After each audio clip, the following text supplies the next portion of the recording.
começando o Rumo Certo e o Rumo Certo de hoje é especial. A gente vai ter quase uma hora de conversa, um pouquinho diferente do que é no restante da semana. E é especial também e principalmente porque é em comemoração ao mês internacional, ao mês dedicado às mulheres. Então vamos falar hoje sobre empreendedorismo feminino, sobre faturamento das empresas, eficiência, sobre gestão também em negócios geridos por mulheres. E aí eu recebo aqui uma especialista no assunto, eu diria. Está comigo Beatriz Guimarães, presidente da Câmara das Mulheres Empreendedoras, da FEComércio do Distrito Federal. Tem um vasto currículo, conhecimento em áreas como turismo também, e tem muito conhecimento para compartilhar aqui com a gente. Bia, seja muito bem-vindo, é um prazer enorme tê-la aqui conosco. Muito obrigado por aceitar o nosso convite, por compartilhar suas ideias, como eu disse, aqui com a gente. Obrigada, Sebastião. Obrigada, TV Empreender. Eu queria conhecer um pouquinho mais do seu trabalho, da sua trajetória e do trabalho que você desenvolve hoje também à frente da Câmara das Mulheres Empreendedoras. Tá, eu comecei a trabalhar com 23 anos na Secretaria de Turismo, com 26 pedi demissão. Então, foi uma grande ruptura na família, porque meu pai falou, todo mundo sonha em ser funcionário público e você pede demissão? E aí, mas eu não conseguia ficar naquele dia fazendo todo dia as mesmas coisas. A gente tinha uma fazenda de turismo rural que nós recebemos, foi a primeira fazenda de turismo rural do DF. A família? A família. E nós recebemos 20 mil alunos. Foi um trabalho maravilhoso em parceria com um colégio que tinha aqui chamado IMEI. E aí, daí em diante, começou a minha trajetória na área de turismo. Mas qual era o trabalho que você desenvolvia lá na fazenda? A gente fazia colônia de férias, a gente levava as crianças para plantar, para caminhar no rio, para tirar o leite da vaca, para andar a cavalo, uma volta ao mundo rural. E aí você ajudava a gerir também os negócios da fazenda? Eu comecei como monitora de equitação e terminei como gestora. Foi gratificante. E, aliás, esse mercado, ou esse segmento do turismo é bastante, eu diria, tem uma participação efetiva das mulheres? Como é que é o cenário que a gente tem hoje? Tem uma participação efetiva das mulheres. Hotéis em menor escala, mas a área de turismo, guiamento, restaurante, agências, empresas organizadoras de evento, a gente tem uma participação muito forte de mulheres. Inclusive, a presidente do Convention Bureau de Brasília é uma mulher. Quando a gente fala de participação aqui, é liderança mesmo. Liderança. À frente. A gente, no Conselho de Turismo do Distrito Federal, eu diria que o conselho é 60-40. Mas tem segmentos em que é mais expressivo e até mais, diria, orgânico, mais comum a participação da mulher, a representação da mulher mais no Brasil? Como é que você vê? Sim. Quando a gente pega a questão, a mulher geralmente, a mulher primeiro não empreendia, ela ficava em casa. Então a mulher passou a empreender por necessidade. E aí você começa a empreender em áreas que você domina. Então nós hoje empreendemos mais de 80% na área de beleza, alimentação e vestuário.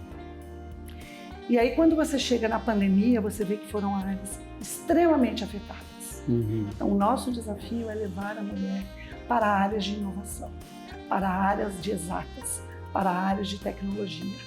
Por quê? Porque são mercados em que você tem uma remuneração mais alta, em que você tem demanda.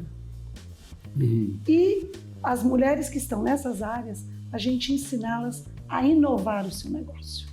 Então, mas qual é o gargalo ainda? Por que não tem mais? Se tem no varejo, se tem na moda, se tem... Olha, o que acontece no varejo? Nós temos 1.000 CNPJs a mais de mulheres no Distrito Federal do que homens. Só que está saturado o mercado. Então você tem que inovar qual vai ser o seu negócio. Você tem que criar um diferencial para o seu negócio. E quando a gente fala em inovação, as mulheres pensam que é levar tecnologia para adulto. Não é. Então na área, por exemplo, se eu sou uma empresária, uma microempresária, uma MEI, que comecei a fazer bolo para fora, tá? Para ajudar a aumentar a renda familiar. Eu vou fazer mais um bolo? Eu tenho que fazer um bolo fit, um bolo fitness, um bolo saudável, um bolo sem glúten, ou criar mini bolo, ou criar uma linha de produção de bolo para corporativo, para as empresas presentearem. A gente deu muita ideia na época da pandemia, faz bolo e manda entregar na casa dos coleguinhas e aí canta o parabéns virtual. Então isso é inovar. Inovar é você pegar o produto que você já tem e trazer um toque de novidade, de inovação para ele ter um diferencial competitivo no mercado. E as mulheres têm muita criatividade. Então é colocar a sua cabeça, a sua mente para pensar o que eu posso fazer de diferente, qual vai ser a cereja do meu negócio. É mais a iniciativa, ela é mais a postura do que o investimento necessariamente, Exatamente. né? É você ter uma ideia, estudar essa ideia e colocar em prática. Agora, tem segmentos, ainda com resistência, tem segmentos majoritariamente masculinos mesmo. Na indústria é também, né? Em alguns setores também é, talvez no agro, enfim, a gente não tem dados exatamente, mas tem segmentos que é sabido que são majoritariamente masculinos. Mas há uma resistência ainda de inserção das mulheres ou é a falta de iniciativa de mulheres chegarem lá, tomarem liderança também? Eu digo porque o que falta nisso? É capacitação, talvez? Ou é decisão? Bom, nós temos aí alguns gargalos. Realmente, o espaço que a mulher tem que ocupar é um espaço conquistado com muita dificuldade. Nós temos que trabalhar 2 vezes mais que o homem para provar que somos bonitas. E eu digo que somos competentes, porque os homens acham que as mulheres estão ali para enfeitar a sala, e não. Então, assim, esse é o primeiro gargalo. Quando você olha as pesquisas, você vê que as mulheres só fazem ascensão profissional a uma vaga quando elas têm 100% da capacitação. O homem, quando ele tem 60%, ele vai lá e arrisca a vaga. A mulher se acha incapaz. Então, eu não diria nem que é um problema de hard skills, não é um problema nem de estudar, porque hoje 60% dos bancos universitários estão com mulheres. É um problema de você trabalhar muito mais os soft skills, que são os comportamentos, as crenças limitantes, porque quando você fala de gestão, a mulher faz a gestão da sua casa. Ela é uma excelente gestora, principalmente na economia que tem mais, nas classes de baixa renda. Ela faz aquele dinheiro esticar. Ela escolhe o que ela vai pagar primeiro. Ela equilibra o lar. Mas quando ela chega na empresa, ela se acha incapaz e ela terceiriza a gestão do negócio. Mas então você diz que é uma responsabilidade da mulher? Ela não acredita que ela é capaz, mas ela tem que olhar que se eu já faço isso em casa de forma natural, por que eu não acredito que eu sou capaz de fazer isso na empresa? Bom, talvez trabalhar esse bloqueio. Mas então, as empresas estão preparadas para isso ou estão já conscientes disso? Do quanto ela é importante investir nessa capacidade intelectual e investir também nas habilidades comportamentais das mulheres? Há diferenciação? As empresas ainda fazem essa diferenciação? Não, as empresas não entendem e os cursos também não. O Sebrae é o nosso maior parceiro institucional em capacitação e qualificação. Só que quando você faz um curso para mulher, e aí foi a Organização dos Estados Ibero-Americanos que apresentou para a gente esse dado, você tem que ter o tempo da roda de conversa, você tem que ter o tempo de entender as dores da mulher, porque ela acredita que ela não é boa em matemática. Então, como é que ela vai fazer a gestão financeira se matemática é coisa de menino? Eu tenho que trabalhar uma série de crenças culturais ao longo do tempo para poder mostrar para ela que ela é capaz. Porque na hora que ela acredita que ela é capaz, aí ela vem. Bem que você falou, capacidade. Então, assim, a capacitação para a mulher, você tem que investir um tempo na sensibilização, em trabalhar esse bloqueio que ela tem. A gente tem trabalhado muito isso aqui, discutido muito isso aqui, até de forma geral, independente do gênero, né? Porque há mesmo uma quase que exigência do mercado, da sociedade até, por que se passe a valorizar mais as pessoas pelas suas habilidades comportamentais, né? É um ativo forte nas empresas, muitas empresas já enxergaram isso, né? Mas ainda assim, em se tratando de intelecto, você vê que o mercado ainda acaba fazendo a diferenciação, porque quando a gente fala de habilidades técnicas, talvez homens tenham mais habilidades em alguns setores, que sejam mais chão de fábrica, como você dizia antes, talvez mulheres tenham mais sensibilidade para trabalhar em outras, em questões técnicas. Quando se fala de questões intelectuais, não há a menor diferenciação, né? Essa postura precisa ser do profissional, enquanto empreendedor do conhecimento do negócio dele, mas das empresas também ainda precisa não discriminar pelo gênero, né? Não discriminar pelo gênero. Por quê? Apesar das mulheres terem menos tempo para se dedicar ao trabalho, a produtividade delas é maior. A mulher é mais perfeccionista. A mulher, ela tem uma visão 360 do negócio. Ela consegue enxergar oportunidades. Agora, o homem é mais focado. São características inerentes. Mas a mulher, quando você vê 60% das mulheres estão nos bancos universitários, é porque a mulher está se capacitando cada vez mais. Que bom! Que bom! Sim, nós vamos dominar o mundo. Já dominam, eu diria. Mas então, e essas habilidades, tanto do gênero masculino quanto feminino, elas são complementares também, né? Não há nada uma substitui a outra, não, né? É muito bom você trabalhar com um homem que tenha foco, que seja extremamente assertivo, e com uma mulher que pense o todo de uma empresa. Tá. Tem um estudo da Goldman Sachs, que é um banco de investimento, em que eles tomaram uma decisão. Eles só fazem aporte de investimento em empresas que tenham mulheres no conselho de administração. Se a Goldman Sachs, que é um banco de investimento que visa lucro, tomou essa decisão, eles conseguiram comprovar que as empresas que têm mulheres em CAs, a produtividade e a lucratividade é maior. E sem esquecer que a gente está falando tudo isso sobre a inserção das mulheres, além da necessidade, da capacidade, mas que ela não deixa da outra função que ela tem, ou de muitas outras funções que tem, né? Que mais do que nós homens, que é a função da casa, que ainda assim, é claro, mulheres em situações que podem já definir sua jornada, talvez para a empresa, com mais tempo, mas ainda assim a mulher, por natureza, ela tem a dupla jornada que é histórica e que continua de certa forma, né? Tem uma preocupação, independente dela constituir família ou não, mas tem uma dupla jornada que é quase que intrínseca, né? Sim, e aí você tem a terceira jornada, que é eu tenho que ser bonita, eu tenho que ser simpática, eu tenho que ir para um evento social, então você tem que cuidar da casa, dos filhos, dos pais, e a gente viu isso muito acentuado na pandemia. E aí o Sebrae tem um dado interessante. Nós faturamos 22% menos que os homens. E nos dedicamos 18% menos tempo às nossas empresas, por causa dessa jornada dupla e tripla às vezes. Às vezes eu tenho a sensação que a gente está falando de ontem, sabe? De anos atrás. De ontem. Porque isso não é para a gente discutir como Hoje, tem que se fazer. Isso era para ser andar para frente. Né? Mas aí a gente tem um problema cultural, né? Que é educar os meninos a serem pais e donos de casa. Pois é. É um problema cultural. E volta essa responsabilidade para as mães, né? Que não educam bem. Esse que é o problema, né? Então, assim, a gente tem uma outra dica que a gente dá para as mulheres. Se você é microempresária, MEI, está começando o seu negócio, invista em fazer um acordo familiar.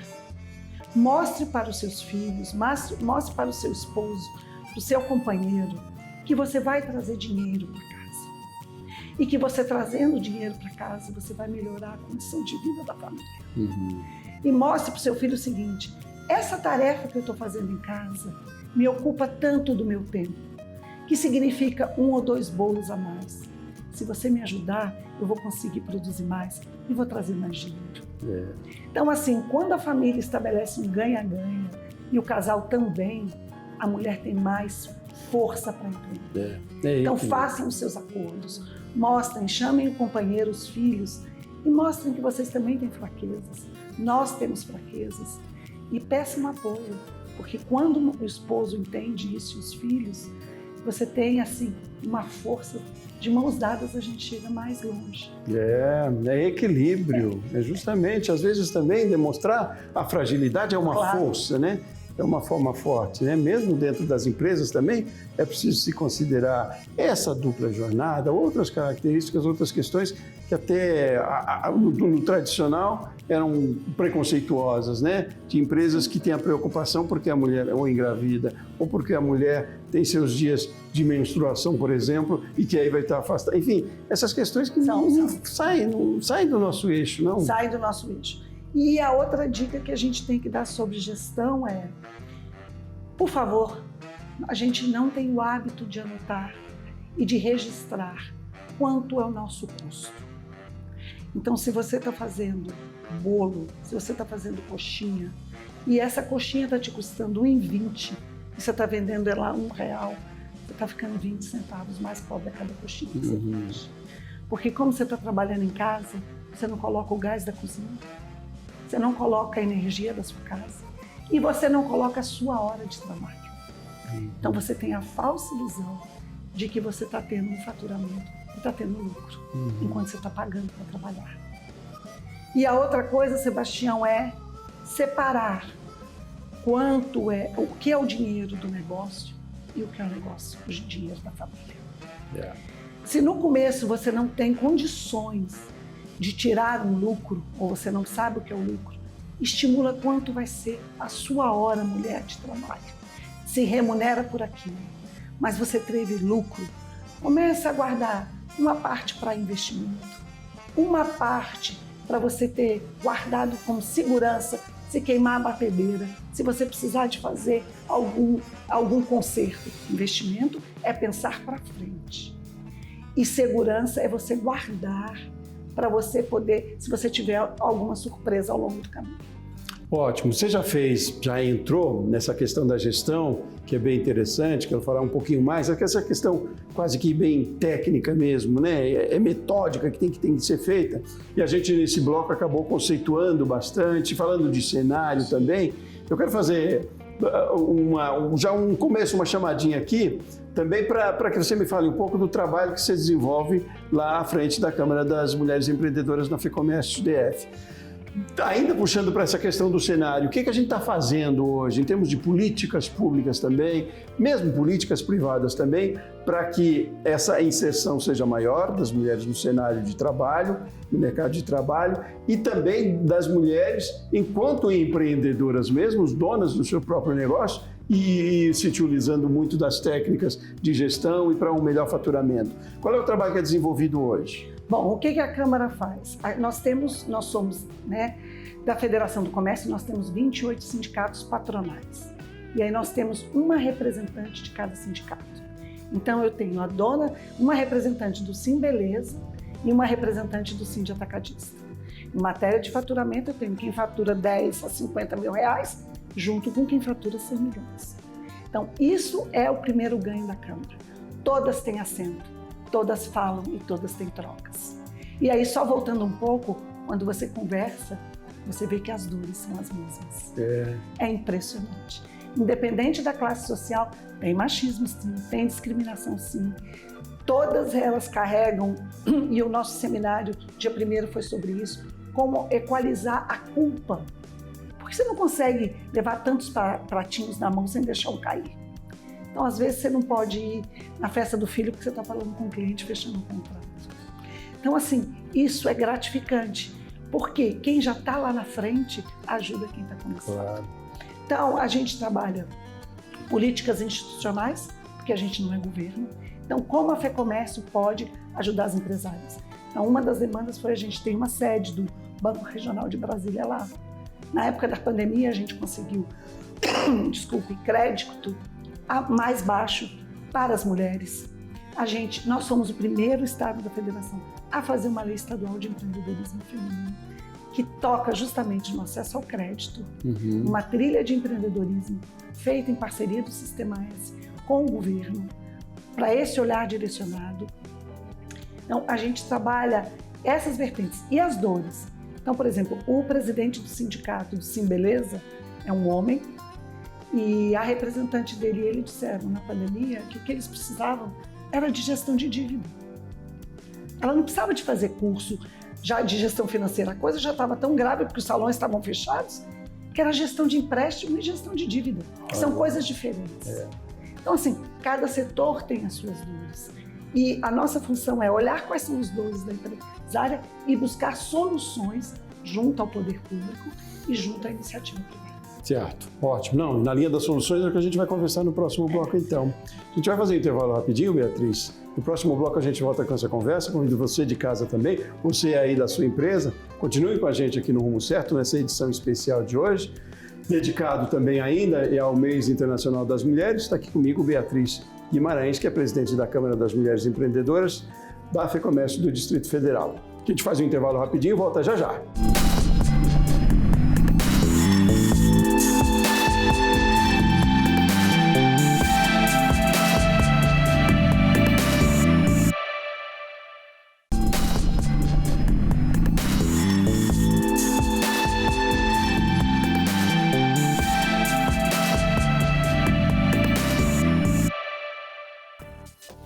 volta com o Rumo Certo, edição especial de hoje, falando no mês internacional da mulher e hoje falando sobre empreendedorismo feminino, sobre ações, sobre oportunidades também, mais do que desafios, oportunidades também. Está aqui comigo Beatriz Guimarães, Beatriz, presidente da Câmara das Mulheres Empreendedoras da FEComércio do Distrito Federal. Beatriz, a gente traçou um cenário aí no primeiro bloco e eu lhe provocava para a gente, nesse bloco, falar mais de soluções. E eu vi que no intervalo você foi buscar uns dados interessantes. Essa semana, aliás, no início do mês, nas primeiras semanas do mês, foi aprovado na Câmara dos Deputados uma lei que facilita o crédito para as mulheres micro e pequenas empreendedoras. Queria que você me falasse mais sobre essa ação. É claro, precisa ainda de aprovação no Senado, mas já é um avanço. Mas para que isso se efetive, é preciso luta, né? Mais luta ainda. É preciso luta. Eu quero parabenizar a bancada feminina da Câmara, que independente de partido, né? Foi uma votação simbólica, mas passou pela Câmara dos Deputados. Parabenizar a deputada Anne Ortiz, do Rio Grande do Sul, que levou essa discussão para frente, e dizer que isso é muito importante. Tá? A França tem uma lei em que ela coloca 40% das mulheres no conselho de administração. 40%. Ah, sim, isso é cota? Pode até ser cota, mas a gente precisa de entrar pela cota, até como uma dívida social. E depois que a gente estiver lá, pode tirar a cota que a gente prova que a gente é competente. Em tudo eu acho que isso, né? Essa questão, em tudo a gente aprende, às vezes, e infelizmente, quase que pela imposição, né? O uso do cinto de segurança passou a ser uma obrigatoriedade. A gente usa automaticamente. Hoje ninguém consegue entrar no carro e não usar o cinto de segurança. Então, talvez seja essa a fórmula, mas... a gente só quer mostrar a nossa competência, ocupar um espaço, compartilhar esse espaço com os homens. Então, eu gostaria de pedir para que os senadores da República, né, que representam esse país, olhassem para essas 10 milhões de empreendedoras com muito carinho, porque são 10 milhões de mulheres que sustentam a sua casa. Isso é um dado importante e é um dado importante para o desenvolvimento econômico do país. Então, e quando a gente fala de crédito para empreendedorismo feminino, qual é a situação que a gente tem hoje? As mulheres têm alguma diferenciação também em relação aos homens? Infelizmente, Banco do Brasil, Caixa Econômica, que são bancos públicos, BRB, o que acontece? O Serasa tem uma pesquisa que ele mostra, ele comprova que as mulheres são melhores pagadoras que os homens. Mas quando a gente chega no banco para pagar empréstimo, as mulheres pagam juros mais altos que os homens. Isso está na pesquisa do Sebrae Nacional. Qual é a justificativa? Bom, nós temos duas justificativas. Temos algumas. Uma, quando eu falo para você, mulher, começar a ter o seu registro da sua empresa, e agora eu vou fazer um outro pedido, formalize a sua empresa. Comece a ter o recebimento da sua empresa num banco. Comece a comprar a batedeira, a fritadeira, a geladeira no CNPJ da sua empresa. Você começa a ter um histórico bancário. Você começa a existir enquanto pessoa jurídica no sistema financeiro. Quando você chega num banco para pegar este empréstimo, você já existe. Você já é cliente, você já tem a sua maquininha do cartão. Isso facilita muito. Por quê? Porque muitas vezes a mulher usa a conta pessoal ou usa a conta do marido e aí ela não tem história. Ou o carro que ela tem está no nome do marido, a casa está no nome do marido e ela precisa que ele seja fiador e é muito mais difícil aprovar qualquer crédito. Então esse é o primeiro cartão. Faça a sua independência financeira começando a abrir no seu CNPJ, o seu MEI, e cuidando dele como uma joia de valor. É engraçado que esse procedimento também é cultural, né? É cultural. Que a gente não se dá conta, eu digo, as mulheres não se dão conta do quanto é importante a independência ser construída aos pouquinhos, assim, passo também, a passo. Né? E o mais importante ainda hoje em dia, e cada vez mais, é que as empresas e as instituições financeiras também dão muito valor e passaram a entender a força do dado da pessoa, né? Exatamente. Os dados viraram ser um ativo forte que os direciona para vendas, para relacionamento. Para relacionamento. Então, sinta-se parte desse mercado, né? Coloque-se nesse mercado. Você é uma empreendedora, você tem direito a ter seu CNPJ e abrir sua conta no banco. Então, e quando você faz isso, você se sente mais empreendedora, mais forte, mais dona do seu negócio. Então, esse é um dado. O outro dado é, as mulheres, por essa concepção cultural, elas têm medo do banco. O banco é um gigante, eu não sei negociar. E aí eu gostaria de pedir para o Sebrae que fizesse cursos de negociação. Como negociar com o fornecedor, como negociar com a instituição financeira, porque isso é um bloqueio, sim, mas é um bloqueio de crença limitante. Então, muitas vezes, ela até tem um bom registro, mas ela não se sente confortável. E aí eu volto a dizer, na Câmara de Mulheres Empreendedoras, que nós temos grandes empresárias, muitas terceirizam ainda a visita ao banco, ou pelo sócio, ou pelo irmão, ou pelo marido, elas não se sentem à vontade. É um ambiente ainda hostil.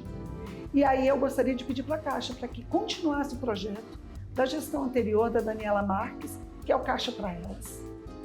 Você tem um espaço, hoje tem 1000 agências, que, por favor, não acabem com esses espaços, em que a gerente é uma mulher e ela conversa com a cliente e ela ajuda a cliente a entender isso que a gente está falando. Isso é tão importante. É um acolhimento da instituição financeira que aí você vai ver que retorna em cliente. Então, assim, Caixa, por favor.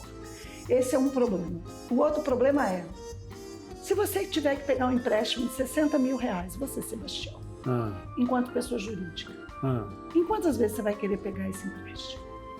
Em 60 meses ou em 10 meses? Eu quero em 10 meses se eu tivesse condições para pagar. E aí, mas é claro. Se você for empresário, você vai pegar em 10 meses, vai apertar para ficar livre. Qual é a tendência da mulher?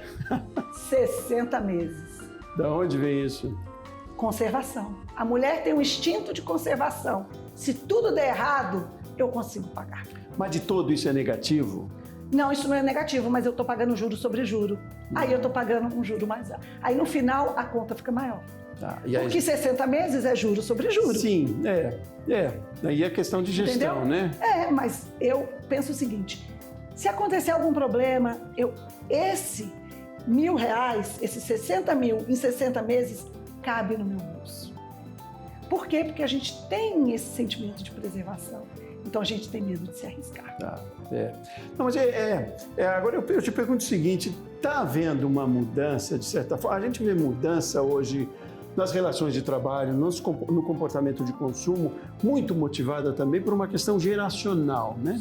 E essa meninada nova, felizmente... Que não tem esses bloqueios. E acho que sim, em alguns momentos. Então, isso é um fator de mudança que a gente está acompanhando também por essa questão geracional, ao mesmo tempo, por mais mulheres nas universidades, como se dizia, nas cadeiras das academias, 60% são mulheres, felizmente.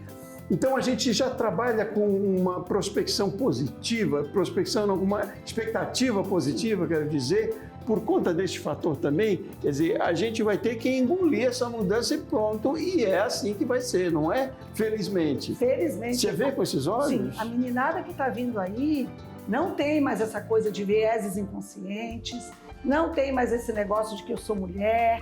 E a mulher que está vindo aí, ela quer viver. Ela quer investir em si. Está começando a inverter a roda e a gente tem que tomar um certo cuidado para que essa mulher lá na frente não se frustre. Então, primeiro ela quer a carreira, depois ela quer a família. Antes, ela primeiro queria a família. Isso. Depois, ela queria a carreira. Mas dá para equilibrar. É isso. O bom senso você tem que equilibrar. Porque senão lá na frente, você vai querer voltar e não tem como. Mas o que é preciso para a gente chegar a esse nível? O que é preciso? Bom, aí essa pergunta, se eu tivesse essa resposta... É do milhão? De 1 milhão. Mas eu acho que é o bom senso. Mostrar para essa meninada que também o equilíbrio, trabalho e família andam juntos. A gente é um ser humano global. Você não é um pedaço, você não é o seu braço, a sua mente. Está tudo conectado. Então, assim, ela ter também esse outro olhar. De onde eu quero estar amanhã? E começar a planejar esse caminho. Só que essa meninada me preocupa bem menos do que as empreendedoras que a gente tem hoje, com mais de 40 anos, 38 anos, 35 anos, que ainda trazem muito desse viés inconsciente. E que muito empreendeu por necessidade, como você falou. E talvez essa nova geração comece a empreender por oportunidade. Por sonho. Por sonho. É uma outra pegada. Então, assim, além do que você faz hoje, o que você é boa, qual é seu sonho? Às vezes você tem um sonho, porque empreender também, no começo, são 10, 12 horas de dedicação. Às vezes as pessoas acham que empreender é ser dono do seu negócio. Gente, ser dono do seu negócio depois de 10, 15, 20 anos. Mas no começo, você tem múltiplas funções da empresa. Então, assim, qual é o seu sonho? Qual é o que te leva a você trabalhar com prazer? Lembrando que terão os pratos que não são saborosos. Eu amo fazer isso, mas eu vou ter que cuidar do fornecedor. Então, assim, tudo tem ônus e bônus.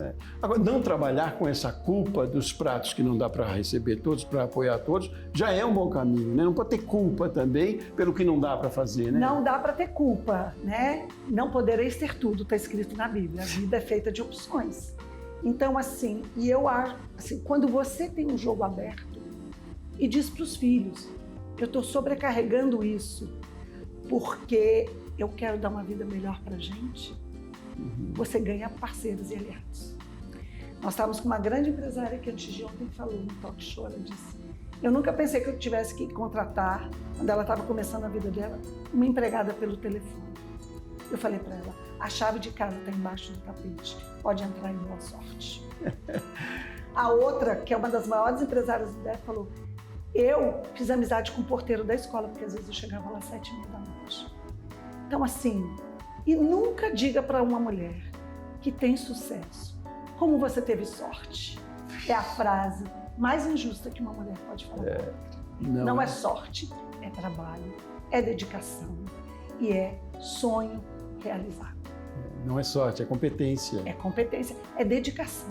Nunca diga para uma mulher como você tem sorte. Agora, voltando lá um pouquinho de novo, aquela questão da gestão, né? Que é preciso, para a gente falar daquele equilíbrio que a gente fez referência ainda há pouco, né? Entre a vida pessoal, entre o trabalho, que é talvez um grande desafio que ainda a gente tem para frente, mesmo com o cenário de expectativa boa por conta de gerações mais bem preparadas ou, enfim, com mais oportunidades, talvez, né? A gente fala de preparação, depende da oportunidade que teve também para isso. Mas aí, a gestão também se acha que é o central da coisa hoje em dia, é o central do negócio hoje em dia. Para pequenas e médias empreendedoras, por exemplo, qual é o momento que ela pode, dentro desse processo de gestão, talvez mais delegar do que centralizar, para que ela também consiga desenvolver outros fatores, outras questões que sejam importantes? Porque na gestão tem isso também, né? De não centralizar é uma boa gestão, né, Beatriz? Mas você tem que ter mecanismo de controle. O mecanismo de controle de saber como é que está o fluxo financeiro da sua empresa é o velho ditado. Quem engorda o boi é o olho do dono. Se você vai terceirizar a gestão financeira, administrativa da sua empresa, porque você já chegou num patamar que você pode contratar alguém, você tem que ter mecanismo de controle. O mecanismo de controle é sempre importante. Imagina você chegar aqui e você não ter que prestar conta de nada. Sim. Isso não existe. O ser humano precisa disso. E a empresa, isso faz parte da gestão. Então você vai planejar o seu crescimento para que você possa dedicar mais tempo no que você efetivamente é excelente, no que você gosta, mas sem esquecer. A gente tem uma grande banqueteira no Distrito Federal, que é a Renata Laporta. Ela começou com um Fusca na UNB, vendendo num trailer. Hoje ela é a Renata Laporta. E eu atribuo o sucesso dela a duas características. Ela tem talento, o que ela faz é um diferencial em serviço, mas ela tem uma mão fortíssima de gestão. Então, assim, ela não abre mão da gestão do negócio. Ela sabe quanto custa. Por quê? Quanto maior o negócio, mais o risco de você perder o controle. E aí, hoje em dia, então, quando a gente fala de gestão e fala desses mecanismos de controle, e eu provoco aqui para a gente entrar no próximo bloco falando de avanços ou talvez possibilidades que a tecnologia nos dá para isso. É um facilitador? como também a inserção de mulheres e o uso de tecnologias que a gente tem disponível hoje para ter cada vez mais eficiência e mais destaque no mercado de trabalho e no mercado de empreendedorismo também. Vamos falar sobre isso no próximo bloco, Beatriz? Combinado. Vamos fazer um intervalo rapidinho, a gente volta a conversar sobre isso aqui no Rumo Certo, edição especial de hoje, já já.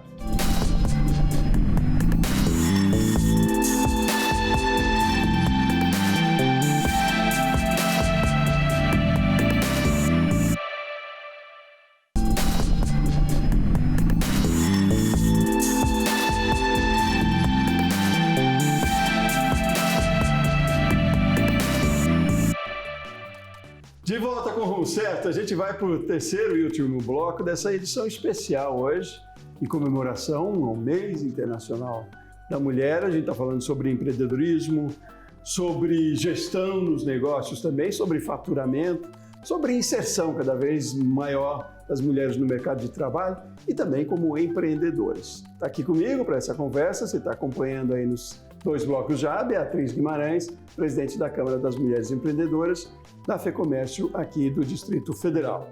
Beatriz, a gente terminou o último bloco falando da importância e dos benefícios que a tecnologia trazem para todos os segmentos, mas quando a gente fala de empreendedorismo, tecnologia está aí como uma aliada e tanto, né? Uma aliada, não uma substituta para muitos fatores. E você ressaltava bastante a importância da gestão das mulheres nos negócios. O quanto a tecnologia contribui? Bom, vamos lá.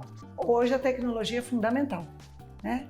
A gente pega que as empresas que estavam capacitadas para o mundo digital sofreram menos na pandemia. Então, assim, você está... E é um caminho sem volta. Estou repetindo, redundante o que eu estou falando, mas é um caminho sem volta. Então, assim, você tem que começar a olhar a tecnologia como aliada. Começando, escrevendo lá o seu custo já é o primeiro passo. O segundo passo é você procurar. Tem softwares livres e tem planilhas que você pode fazer no Excel para começar a fazer o seu controle. Por quê? Porque ele vai te dar estatística, porcentagem, que vai te ajudar a entender. Então, assim, agora temos um problema. A mulher também não se sente confortável na área de tecnologia. Por quê, Beatriz? Vieses conscientes parece repetitivo, mas não é. Mas nós vamos também, então também é uma questão de geração. Não. Nós tivemos um seminário e a professora Eda do IESB levou o mapa do Distrito Federal acadêmico. Nós estamos em 60% dos cursos de formação, né? A gente se forma 60% mulheres e 40% homens. Do geral. No geral. Chuta quando a gente chega na área de inovação, de TI, redes, tecnologia, programação. Mas por que se a gente está lidando com o intelecto? 95,5%. 95% homens? 5% mulheres. Eu queria entender. Eu também. Essa sim é a pergunta de $1 milhão. E aí você chega no mapa do comércio, da FEComércio, que a gente tem um extrato dos 28 sindicatos, e eu tenho 20% de mulheres donas de postos de gasolina, que é um trabalho braçal, pesado, e eu tenho 10% de mulheres donas de empresa de TI, no Distrito Federal, que é o segundo sindicato que mais coopera com a base sindical, porque todas as compras do governo federal caem na FEComércio, de software, de programas, de treinamentos, tudo isso é da nossa base. Então, a Oracle vendeu, vai para a FEComércio deve. IBM vendeu, você comprou um software de inteligência para o TSE, vai para a base da FEComércio. E eu tenho 10% de mulheres donas de empresa. Então, a gente precisa investir mais em capacitação nesse segmento. A gente precisa de investir, mas é o passo anterior. A mulher é boa em matemática, a mulher é boa em física, a mulher é boa em TI, você é capaz. Então, assim, eu tenho provocado muito a Câmara de Tecnologia da Informação, o Sindicato de TI, perguntei para o diretor da faculdade Senac, que é uma faculdade que ele foi da área de inovação da UNB, e hoje ele está, porque nós não conseguimos colocar as mulheres nessa área. Ninguém consegue responder. Então, eu acho que nós temos que fazer uma força-tarefa, SEBRAE, FEComércio, Federação das Indústrias, universidades, para criar um grande seminário para discutir mulheres e meninas na TI. Quero parabenizar a CNI, que acabou de fazer o SESI Lab aqui em Brasília. Sim. Que você consegue entender física, química e biologia dentro de um espaço interativo. Então, assim, a gente tem que estimular quem está no ensino fundamental a entender, as meninas. Sim. Quem está no ensino médio, começar a pensar que essas são opções e que pagam bem. Hoje nós temos um apagão digital no DF de 600 vagas. 600 vagas de mão de obra. Aí o presidente falou assim para mim, você não entendeu, Bi, o apagão digital não é só de mulher, é de tudo. Então, assim, é uma área extremamente promissora. Cada vez mais as empresas vão precisar dessas ferramentas. E a gente não consegue levar as meninas para essa área. Por quê? Menina não é boa em matemática. Não, então, mas com esse cenário, a gente tem um cenário muito preocupante enquanto gargalo para desenvolvimento. E a gente falava no bloco anterior que é promissor, porque a gente tem uma geração mais interessada, mais independente e mulheres também com muito mais conhecimento também nas universidades no geral. Mas aí quando a gente fala de um setor estratégico, né, que a tecnologia é, a gente tem esse gap todo, quer dizer, como equilibrar isso então? Isso é para ontem já trabalhar com esse tipo de... A gente tem no Distrito Federal, vale a provocação também, o Fundo de Amparo à Pesquisa, que é um fundo para isso, né? E a gente tem o Biotic. Então eu acho que o governo do Distrito Federal poderia abraçar meninas na TI, mulheres na TI, e pegar os 300 milhões que todo ano voltam do Fundo de Amparo à Pesquisa para abraçar a causa feminina. Aí sim, um programa de aceleração das meninas. E Sebrae e outros parceiros pensarem uma metodologia para tornar isso acessível. O Sebrae já tem muita coisa de mídias digitais. Sim, já tem muita coisa online. Já tem assim, já avançou bastante, mas a gente ainda está longe de chegar no ideal. E deixar de ser usuária para começar a poder ser do mercado. Ser agente ativo. Ser agente ativo. Porque não tem empresa que vai conseguir se estabelecer com eficiência sem o uso da tecnologia. Não tem. É um gargalo para você crescer. Pois é. É o seu primeiro gargalo. Para todos os segmentos, né? Entendendo, é claro, sempre a gente tem falado aqui, que é para complementar o trabalho humano, né? Lógico, sempre o ativo pessoa é o mais importante, mas a tecnologia, ela está aqui, a gente tem avanços a cada segundo, né? Estamos trabalhando agora com a inteligência artificial e a inserção para todos tem que ser nessas áreas, mas empresas lideradas por mulheres, abertas por mulheres, se tem essa deficiência que você está me colocando em números, inclusive, em estatísticas, muito mais preocupante. É muito preocupante. A gente tem que trabalhar de uma forma perene no negócio. E você tem que entender isso, porque senão você vai começar a ter analfabetos digitais neste século, que não dá. Então, assim, você fica o tempo inteiro no Instagram, as mulheres acham que só mídias sociais está bom. Não, a gente tem que usar a tecnologia para a gestão. Porque ela faz os cálculos muito mais rápido que a gente. Sim. E ela te dá os resultados de se você está tendo lucro, prejuízo, se o seu faturamento está bom, não está. Teve uma empresária da área, que é da área de alimentação, e que ela falou, eu resolvi investir numa indústria de energia, porque o meu primeiro custo era mão de obra, porque restaurante, fast food, você tem que ter atendente. Então, sempre será. A matriz dela é comida e atendimento. Mas o meu segundo custo era energia. Fritadeira, freezer. E aí, quando eu vi a conta, eu falei, bom, se eu fizer esse investimento em energia, daqui a tantos anos eu vou ter o retorno.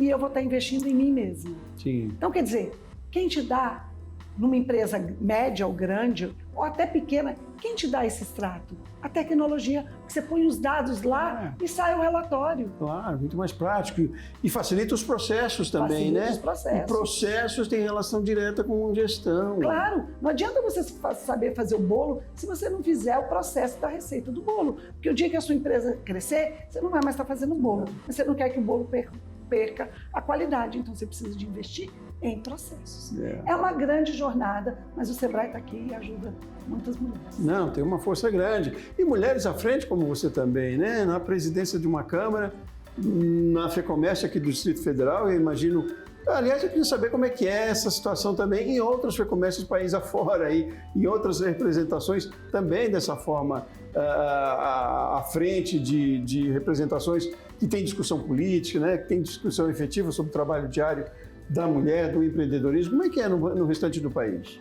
Bom, vamos começar pela parte mais fácil? Vamos, Parabenizando o Sebrae do Distrito Federal, que tem pela primeira vez na sua história uma superintendente mulher, que é a Rose Rainha. Então, hoje, o Sebrae do DF tem 3 mulheres. Falei para ela, pinta o prédio de rosa. Mas no sistema sindical, que é um sistema sindical patronal, que é um sistema formado pelos donos das empresas, a representação feminina é muito pequena.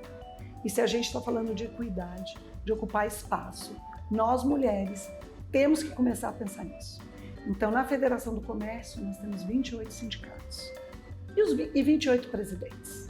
Tem uma mulher? Não tem uma mulher. A presidência dos sindicatos? Eu tenho 2 vice-presidentes mulheres. Tenho alguns sindicatos, como o Sindivarejista, que a diretoria é 50-50, mas são exceções. Então, em 28 sindicatos, eu tenho 2 vice-presidentes mulheres e 28 homens. Então, assim, quando a gente vai falar, ainda tem uma resistência. Por quê? O cinto de segurança que você falou, ele foi feito por um homem. E ele amassa o seio da mulher toda vez que a gente usa.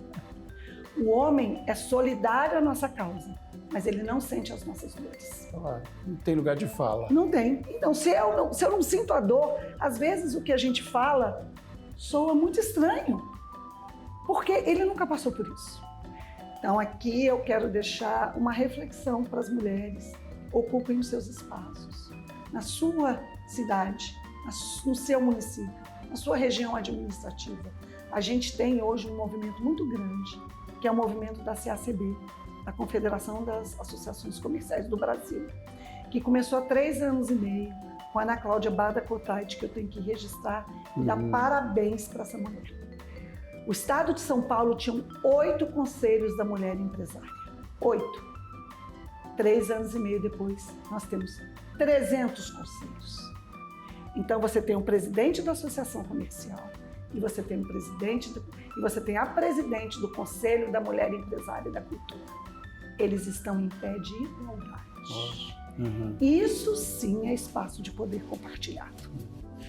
Não, e o que me chama mais a atenção e o que é mais interessante, sobretudo, é que para além da ocupação, do dia a dia, do trabalho que executa, nas funções que sejam, nas lideranças que executam, é a representatividade que causa, né? O efeito da representatividade, quero dizer, né? Sim. Porque meninas se espelham em Beatrizes, né? Sim. Isso é que é interessante. A gente tem hoje, claro, a capacidade, potencial, tem, felizmente, nas academias mais mulheres, mas enquanto elas não se sentirem representadas, não se sentem capazes, né? Esse peso talvez seja mais importante do que o dia a dia do que está acontecendo hoje, né, Beatriz? Sim, porque... Se dá conta disso, da importância? Sim. Quando eu fui no Sebrae Nacional para a gente entender a pesquisa do Sebrae a fundo, a coordenadora de empreendedorismo feminino perguntou para mim, quem é o seu modelo de mulher? Aí eu falei, a minha mãe. A minha mãe é só doutora em ciência da informação. Só. E o meu pai é arquiteto.